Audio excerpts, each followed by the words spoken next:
So one of the first things that you need to do to not run out of money is to not overspend on inventory. When most people start their business, what they tend to do is overspend on inventory and stock. And this is a mistake that I made myself. I felt like the more stock I had, the more valuable my business was worth. When realistically, you need to make sure that you're buying the inventory that you need for a certain period of time. It's never a good idea to have months and months worth of inventory on hand, because anything can happen, anything can change in the market, anything can change when it comes to the platform that you're selling on. And this is a lesson that I learned the hard way. So for example, I was selling a product with one of my Shopify stores and I was making around $3,000 every single day. Everything was going well, I was happy, and I was using Google Shopping ads to drive traffic to my website. But out of nowhere, Google changed their policy and they said that the product that I was selling was no longer allowed to be used with Google Shopping ads. So if I had a lot of inventory on hand, I would have been in a position where it would have been really difficult for me to move them because I was relying on Google Shopping ads. And this same example can be applied to so many different situations. If you're selling on Amazon or eBay, they can change their policy, they can change their search algorithm, which means that you may not show up in the search results like how you was doing before. And if you order way too much stock or inventory, you're putting your business in a position where you're not going to be able to be flexible. And that's why it's very important to make sure that you've got a certain amount of stock on hand that maybe you need for the next month or maybe the next few weeks, but never ever get enough stock to last you 3 months, because as I said, anything can change in the market. Your competitors may drop their prices, which means that you're not going to be able to sell your product at the same price that you were selling at before, which means that you're going to make a loss. There's so many different things that can happen, but as long as you remember that you shouldn't overspend on inventory, you should be okay. It's all about making sure that you're doing the right stock management and the right inventory checks every so often so that you're able to plan and budget on exactly how much inventory you need for any given time. The next mistake that you need to avoid making so that you don't run out of cash with your business is to not fall for the trap of outsourcing and hiring people when you don't need to. So we live in a day and age right now where people want to live the laptop lifestyle. They want to work from the beach, or they don't even want to do any work at all, which is totally understandable. And that's one of the benefits of building an e-commerce business, is that you're going to be able to outsource every single element of it so that you only have to do things every so often. But one of the most common mistakes that a lot of new business owners make is that they want to outsource straight away from day one or from week one. They just want to hire people because they don't really want to do it themselves, even though they've got the free time to do it, or even though they've got the expertise to do it themselves. And you should try your best to not fall for this trap, because if you start hiring people from the very beginning, even though you don't have the money to do so, you're going to put a strain on your business. I always try to advise people that it's always better for you to do everything in your business yourself for the first few months, so that even when it comes time for you to outsource to various different freelancers, or when it comes time to hire people, you're going to be able to train them in the best way. Not only that, you're also going to be able to retain a lot of money in your business over those months of you doing things yourself, understanding your business a little bit better, rather than you spending on freelancers and all of these different people. It's better for you to do everything yourself, save money in your business, and then from there, once you now start to build up enough free cash flow, that's when you can now start outsourcing to various different freelancers and various different people to help you. But it's important for me to let you know that if there is certain things that need to be done with your business that you can't do yourself, or you don't have the right skills, and it's a crucial part for your business to succeed, then of course you can outsource it to someone else. Like for example, bookkeeping is very important. This is something that I did myself for many years because I was an accountant before I started my own business, so I knew exactly what I needed to do when it came to managing my own accounts. But if you don't necessarily have the right skills, or you don't have the capabilities of learning how to do certain things in your business, then you can hire people. But if you know that you've got the free time and you've got the skills to do something, it doesn't make sense for you to hire someone in the very beginning of you starting your business, because you might as well keep that money for yourself or for your business so that you can reinvest into better things. Moving on to the third thing that you need to make sure that you're doing is that you need to try and renegotiate with your supplier every so often. Now, the reason why I'm letting you guys know this is because most people don't really think about this, and it's something that I didn't really think about as well on my own journey. I didn't really think that I could actually go to my supplier maybe every couple months, maybe even every month, and try and renegotiate the prices down for every single product that I was importing from them. Because if you're new to my channel and you're not aware, what I like to do when it comes to finding suppliers is contacting manufacturers and wholesalers in China, and then from there, I like to use them over the long term when it comes to me importing products into my own country, which is the UK. So essentially, I like to build up long-term relationships with all of these different suppliers.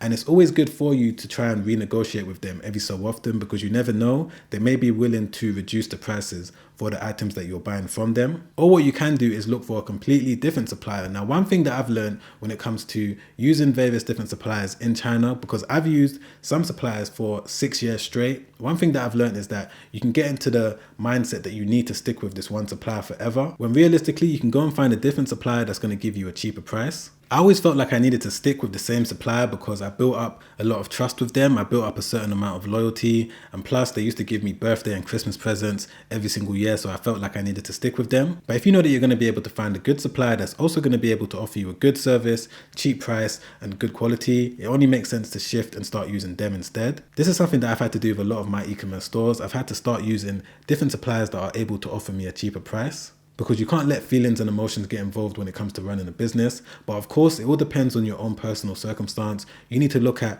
whether or not it's the best decision for you to make. If you feel like you're willing to spend a little bit more money with the supplier that you have right now because of a certain reason, then of course do that. But if you know that you're going to be able to get the exact same service elsewhere for a cheaper price, you need to make that decision because that's better for your business. Because as I already said earlier, when it comes to running out of money, that's a position that you don't want to be in, because once you get to that point, things are going to be really difficult when it comes to you maneuvering and making the best decisions. But always remember, the first thing that you need to make sure that you do first is try and renegotiate with your supplier before you do anything. Don't try and look for a cheaper one. Always try and send an email, communicate with your supplier, see if they're willing to reduce the prices. More than likely they're going to, because a lot of suppliers that you use over a long period of time don't want to see you go elsewhere. So always try and contact them first. Always try and renegotiate with them before you go elsewhere. So moving on to the next thing that you need to do as a business owner, which is that you need to plan for taxes. Now, this is a big thing, and this is something that I wish I knew in the early days, because in the UK, we've got so many different taxes. I'm not sure how it is in America or different places in the world, but in the UK, we've got yearly corporation tax, we've got employee taxes, we've got VAT that we need to submit every single quarter or every single year, depending on how you set up your VAT account. There's so many different taxes that you're going to need to pay as a business owner, and you need to plan for them, because if you don't plan for them, they're going to be unexpected.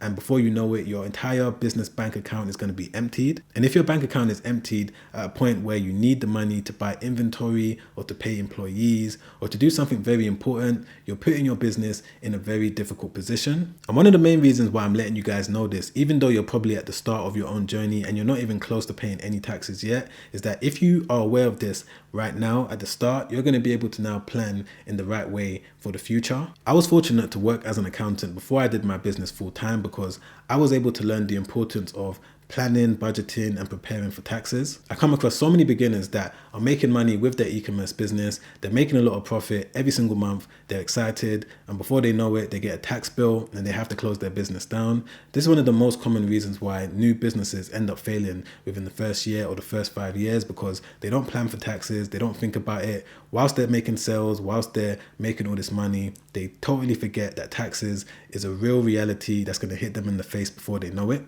So always remember that once you start making sales, once you start building up money in your business bank account, what you can do is to maybe have a separate account that you move all of the money that you need to pay for taxes at the end of the year, so that way all the money is there ready for taxes and you're not scrambling around trying to find out how you're going to pay for your tax bill. This is something that I do anyway with all of my online businesses. I always try to have a separate tax account so that when it comes time for me to pay my taxes, the money automatically goes out and I don't even think about it, because I've been preparing throughout the whole year for that tax bill.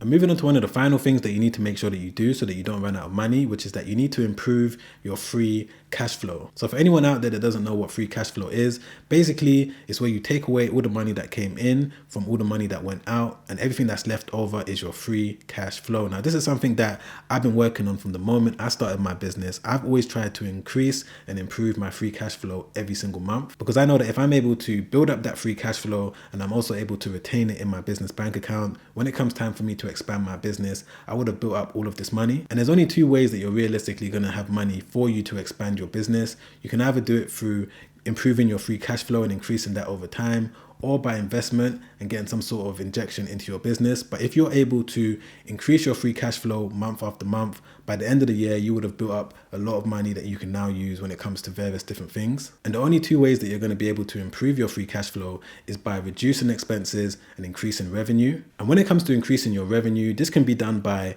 increasing your prices for the products that you're selling, sell more products, have a variety of different items, or even have different channels that you're selling on, maybe add more channels. this is what I did with my business. I focused on having a wide variety of different products available, and I did that every single month. I added new products, maybe 5 to 10, maybe 15 new winning products to my e-commerce stores every single month. I also increased the prices because I knew that if I was able to do certain things, whether it was having faster shipping, whether it was improving my overall store, improving the experience that the customer had, I was going to be able to increase my prices.